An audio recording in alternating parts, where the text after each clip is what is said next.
Are there any Bears fans out there? Raise your hand if you're a Bears fan. Are there any New York Jets fans out there? Yeah, there's probably 0 Jets fans here. The problem is I heard this story about a Jets quarterback, and I couldn't find, actually the Bears haven't had many good quarterbacks at all, right? So I couldn't really find a good story. But anyway, this is a story about a Jets quarterback named Vinny Testaverde. Anybody heard of him? He won the Heisman at Miami, I think, back in the 80s. I saw this story and I'm like, this is it. This is perfect for an Easter sermon. Here I go. Vinny's dad, Al, had always been his biggest supporter. But after a visit to his heart doctor, he had to stop watching games live. He told the New York Post at the time, if I watch a game, it could kill me. My heart can't take all that excitement. I'll end up in the emergency room with bad chest pains, and I could die. Actually, I nearly died of a heart attack during watching my son play back in 1988. I'll be nowhere near a TV or a radio when the game comes around. I'll be keeping myself busy putting up sheetrock or putting in a playroom in my daughter's house, said the retired Brooklyn cement mason. But after the game was over, his nephew would come over to the house with 2 things, with a VHS tape of the game and with a message. The message was whether his son's team had won or not.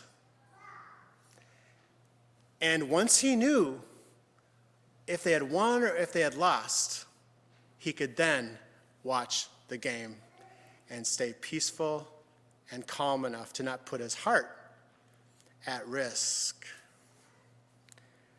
The Word of God this morning, the hymns, this preacher, the sacrament, the women running from the empty tomb are here to tell you who won. Christ has won the victory over sin and death. Yeah, heaven is what resurrection is pointing to. Heaven is the end and eternal state of all things. And just as God often calls us to live forwards, tackling our challenges one thing at a time, ultimately God, I think, calls us to live backwards. On earth as it is in heaven. We start with heaven. We start with resurrection. And then our challenges, though daunting in the moment, are ultimately temporary. Is there hunger in heaven? No. Well, then let's use the power of resurrection to eradicate it here on earth. Is there racism in heaven?